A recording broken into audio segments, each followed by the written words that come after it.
que realmente acontece quando você começa a focar em você, né? Uma das coisas que a gente faz, eu vou focar em mim agora, vou pensar somente em mim. Tem uma fase da vida da gente, né, que algo muda.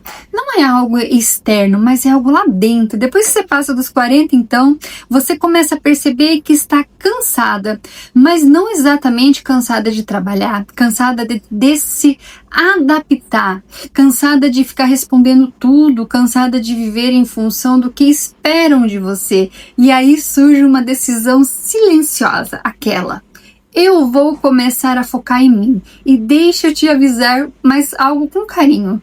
Quando você faz isso, a sua vida não continua igual. Focar em você não é só fazer aquele skincare, né? Aquela hidratação, ou organizar uma agenda. É mexer na estrutura da sua identidade. E identidade, quando muda, reorganiza tudo ao seu redor. Hoje eu quero te explicar com profundidade o que realmente acontece quando você decide se priorizar. Durante ano, muitas mulheres vivem em modo alerta, sempre resolvendo, sempre antecipando problemas, sempre cuidando, né, de tudo, de casa, de filho, de marido. O cérebro se adapta, né, a isso. A nossa amígdala, como eu falo sempre, é responsável por detectar ameaças, fica imperativa. Você passa a viver em microestado de estresse, mas um estresse constante. Quando você começa a focar em você, a primeira mudança é invisível. Você começa a reduzir estímulos desnecessários, menos discussões, menos urgências inventadas, menos comparação. E o que acontece? O nosso sistema nervoso, ele começa a regular. O corpo sai do modo cortisol, né, aquele excesso de cortisol, e aí algo curioso começa a acontecer.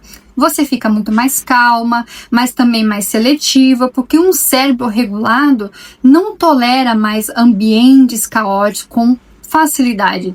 E isso muda as suas escolhas. Essa parte é bem delicada, né? Muitas mulheres foram socializadas para agradar, ser compreensiva, né? Ser a boazinha ali, ser disponível o tempo todo, ser a que resolve, né? Ser chamada de guerreira. Quando você começa a focar em você, o padrão de agradar começa a incomodar. Você percebe que dizia muitos sims, né? Quando queria dizer não, que se ajustava para não gerar conflitos, né? Aceitava muito mais coisa, e isso começa a pesar.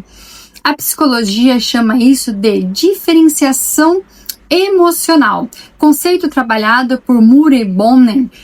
Vou deixar o nome escrito aqui porque eu não sei falar inglês direito. Quando você deixa, né, de reagir automaticamente ao sistema e começa a agir a partir da sua própria consciência. Deixa eu te falar uma verdade. Isso incomoda quem estava acostumado com a sua versão antiga, mas é crescimento. Aqui entra algo mais profundo.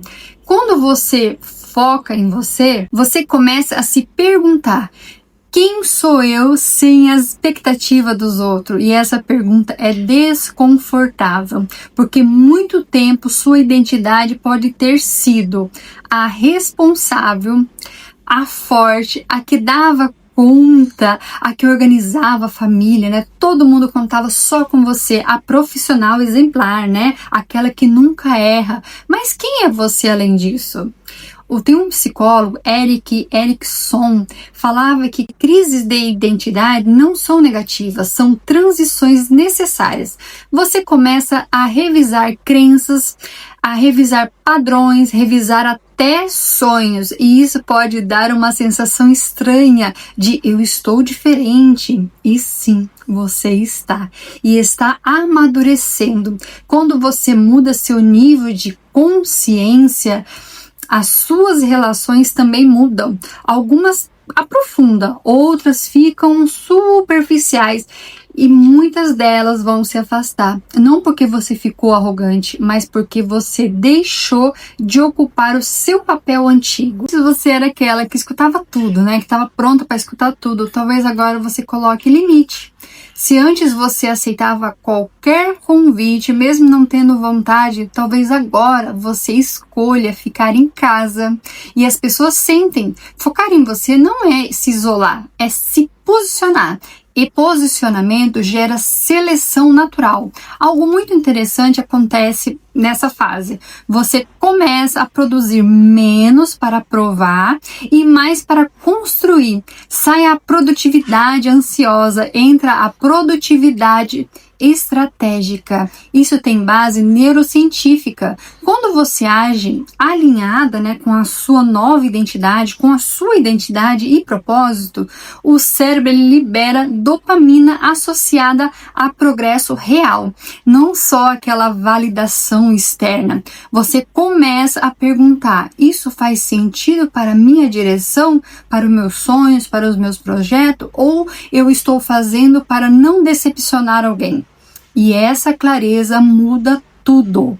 Essa parte quase ninguém comenta, as pessoas não falam muito. Crescer pode gerar um certo isolamento temporário, porque você ainda não encontrou completamente a sua nova tribo, Mas já não cabe na antiga dinâmica. É uma fase de transição e é aqui que mora um perigo. Muita gente acaba no meio do caminho, ela desiste de focar em si, porque a transição é desconfortável, mas desconforto não significa que você está errando, não significa o erro, significa expansão.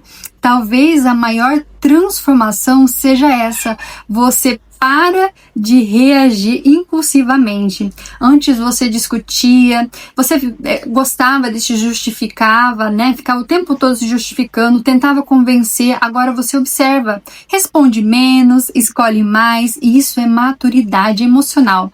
Não é frieza, é estabilidade. Focar em você não é um egoísmo, é responsabilidade com a própria vida, com a sua vida, mas não espere aplausos imediatos, espere desconforto, espere ajuste, espere algumas despedidas silenciosas, mas também espere algo maior.